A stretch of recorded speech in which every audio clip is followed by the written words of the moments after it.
Spotify just updated their terms of service, and a lot of people have been saying some pretty awful things about it, such that it lets Spotify train AI using your music. It allows them to steal, remix, reproduce your music, and sell it without compensating you, and all sorts of other horrible things. So in this video, we're going to go through the terms of use together, the Spotify for Artists one as well, and we're also going to look at some things that tell a different story. So first, let's look at Spotify terms of service.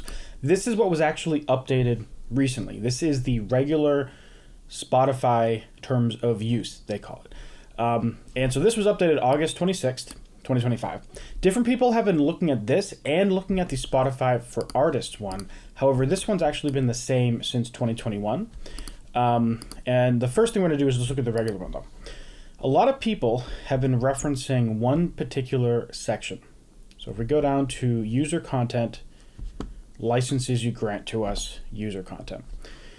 There's some scary language in here, right? There is, accordingly, you hereby grant Spotify a non-exclusive, transferable, sub-licensable, royalty-free, fully paid, irrevocable, worldwide license to reproduce, make available, perform and display, translate, modify, create derivative works from, distribute, otherwise use content through any medium, whether alone or in combination with other content and or materials, yada, yada, yada. It also referencing waiving moral rights or recurrent rights, your right to be identified as the author of any user content, including feedback, etc. Scary sounding language, very scary. So a lot of people have been saying this allows them to do whatever they want with your music. And there's a few aspects to this. The first is, if we go to the very top of this article, they define what content is in this first introduction section. So, and by the way, I want to preface all this. Let me zoom in. I'm not a lawyer. I recommend you talk to a lawyer. And in this video, we're going to look or talk about a lawyer that has talked about what this actually means. But, you know, I recommend you check with a lawyer. I'm not a lawyer. I did go to college, though. But so they do define what content is, right? Software applications incorporated or linked to these terms, the Spotify service, any music, videos, podcasts, audiobooks, or other material that is made to the Spotify service, content. So they consider content, with a capital C, music, videos, podcasts, audiobooks, other materials available made to the Spotify service. Now, if we go down, and actually I can just do a Command F here, and we can type in user content. Here, we have a definition again. Spotify users may post, upload, otherwise contribute content to the Spotify service, lowercase content, to the Spotify service, uppercase user content. For the avoidance of doubt, user content includes all information, materials, messages, or other communications or other content that is added, created, uploaded, submitted, distributed, or posted through the Spotify service by users, right? So they're talking about what is a user and what is the Spotify service. Up here, they talk about collective Spotify service, right? So basically they're talking about when a user uploads content to the Spotify service, that is known as user content, and that is different from content. Now, what would a user upload to the platform? Well, you know how you have a profile image, and also you can upload playlist artwork. And now they're adding this DM service where you can DM content to friends that you have on Spotify. And essentially, Spotify needs the permission to be able to exploit that stuff, right? They need to be able to show profile images and maybe remix them and use them other sources and not pay for that usage, right? They're basically saying if you upload this to our site, we can do whatever we want to it with, which is honestly very similar to YouTube. If we look at the YouTube terms and conditions, license to YouTube, providing content to the service, you're going to use a worldwide, non-exclusive, royalty-free, sub-licensable, transferable license, reproduce, distribute, prepare derivative works, display, and perform at connections with the service and YouTube. And we're not going to go through this whole thing, but you get the gist that this is very similar, right? And it kind of has to be. For these platforms to exist, they need all this control over what they can do with the content without getting sued left and right. So that's what user content is. Now, some people have been referencing the Spotify for Artists terms and condition as kind of like a second point to this. Well, surely if that one doesn't apply to music, then this one applies to music. So we can do the same thing here, essentially. If we look introduction, reads the terms of service, including all of our websites and software applications and incorporate a link to these terms, collectively Spotify for Artists. Any material that is made available through Spotify for Artists, the Spotify for Artists content. If we search for Spotify for Artists content, there is a user content section here, which actually they just call user content. They don't call it Spotify for Artists content. So the content you post on Spotify for Artists, like this is how they're defining user content. On the subscribing entity may post, upload, otherwise contribute content to Spotify for Artists. User content, for the avoidance of doubt, user content includes all information, materials, yada yada, uploaded, submitted, distributed, posted to Spotify for Artists by user. So they're calling a user someone who uses Spotify for Artists, and they're specifically saying when you put things on Spotify for Artists, this license applies to this. Licenses you grant for this, and they're calling this user content. And here they have a very, very similar thing to what they had here: license to non-exclusive, transferable, sub-license, royalty-free, fully paid, and yada, yada, yada, right? And so what does this apply to? Well, it allows them to use things like artist images. It allows them to use canvases, clips. It allows them to use your biography. It allows them to use, I'm running out of things, but basically anything you upload to Spotify for Artists, right? When you go to Spotify for Artists, you get to upload all this stuff to fill out your profile and all the new features that they have, right? And there is some ramifications of this that honestly, Spotify should probably have less broad, because it is a little kind of overreaching. To the extent you provide user content that contains your name, likeness, or photograph, you further grant us a non-exclusive, fully paid worldwide right to use the name, likeness, and photograph on Spotify for Artists and the music streaming service, and in our marketing communications, yada, yada, yada, right? So they're actually saying anything you upload to Spotify for Artists, they can use in their marketing material without paying you, right? So they could go and get images and videos of Taylor Swift and use her imagery in their marketing to promote Spotify, if they uploaded it through Spotify for Artists. So that is kind of like a broadly overreaching thing, but it doesn't apply to your music, right? So that's the other thing. And remember, this was updated in 2021.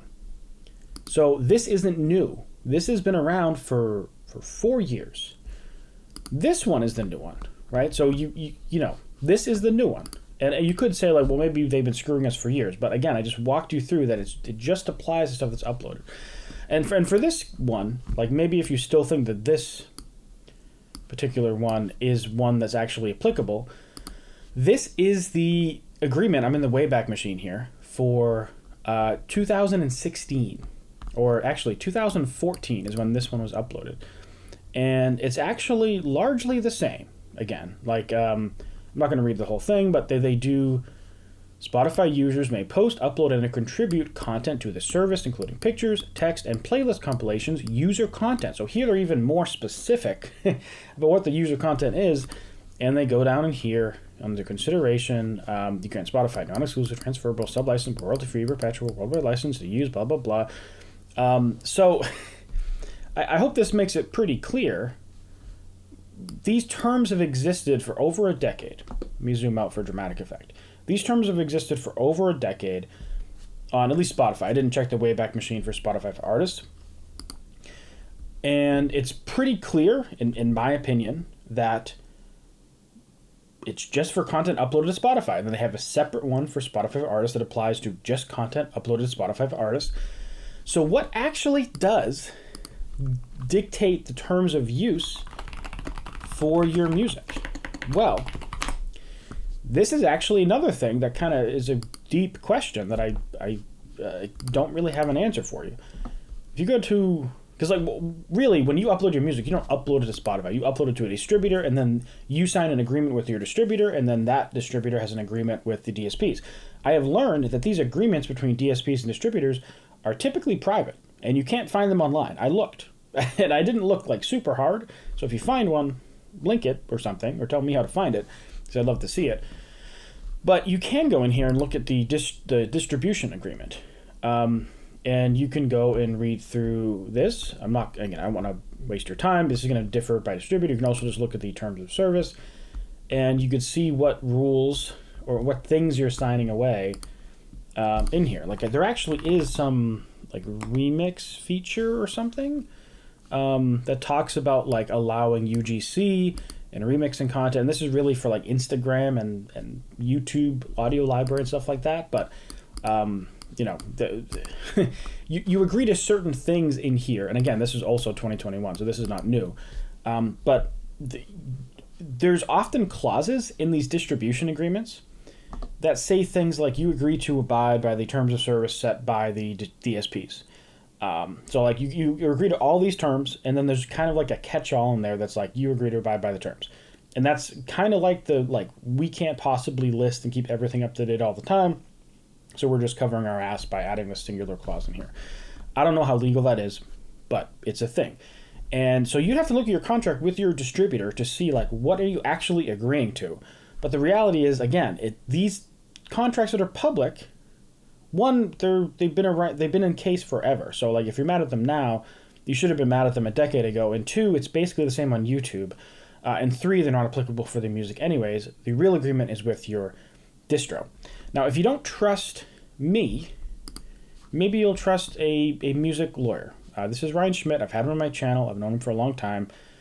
And he's actually a lawyer. He looked at the contracts, and he had the same conclusion that these are just kind of standard terms that social media and DSPs and YouTube, etc., need to be able to reproduce content legally without getting sued.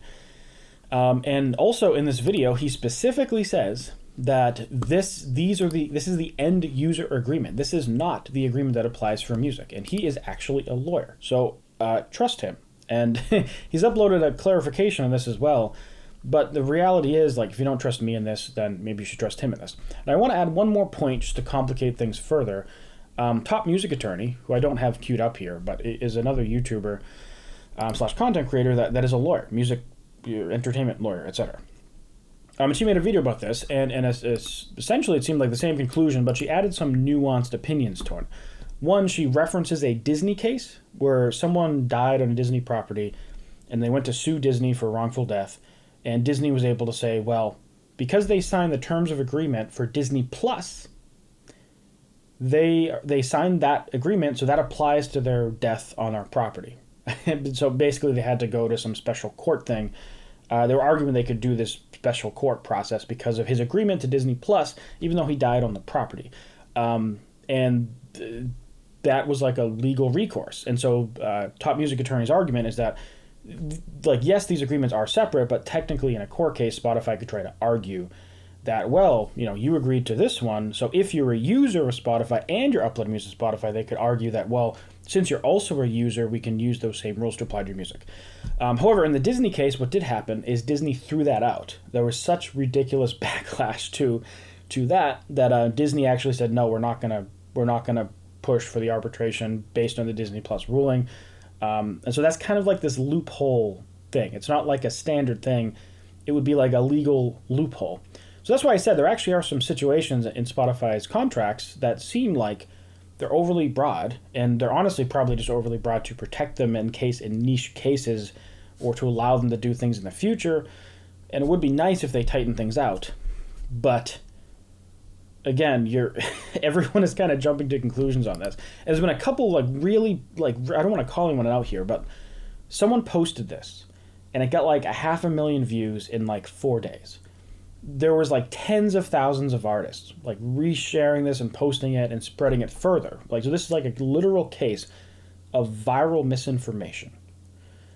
And then yesterday, at least when I'm filming this, a big YouTuber with like 160,000 subscribers also did a video talking about it, in which he comes to the same false conclusions and then proceeds to use ChatGPT to justify those false conclusions, a tool that is notoriously prone to errors, especially in niche cases. So I don't want to call anyone out here, but because this could happen to anyone, right? Like, I could find out that I'm technically wrong, right? As I said, I'm not a lawyer. I'm just presenting all the information as it's logical to me, and then you can decide for yourself what you think. But I hope I've given you enough evidence to see that you hopefully you agree with me, or if not, you'll tell me why I'm wrong. But the lawyers seem to be on that side, and I've also talked to other people who have talked to their lawyers and have come to the same conclusion. So if you have any information that I don't, let me know in the description, or the comments rather. And if you want to see what I normally do on this channel, check out this playlist right here. And if you want to see what YouTube thinks you should watch, check out this video right here. But yeah, interesting topic. Hope you enjoyed. And I'll see you in the comment section.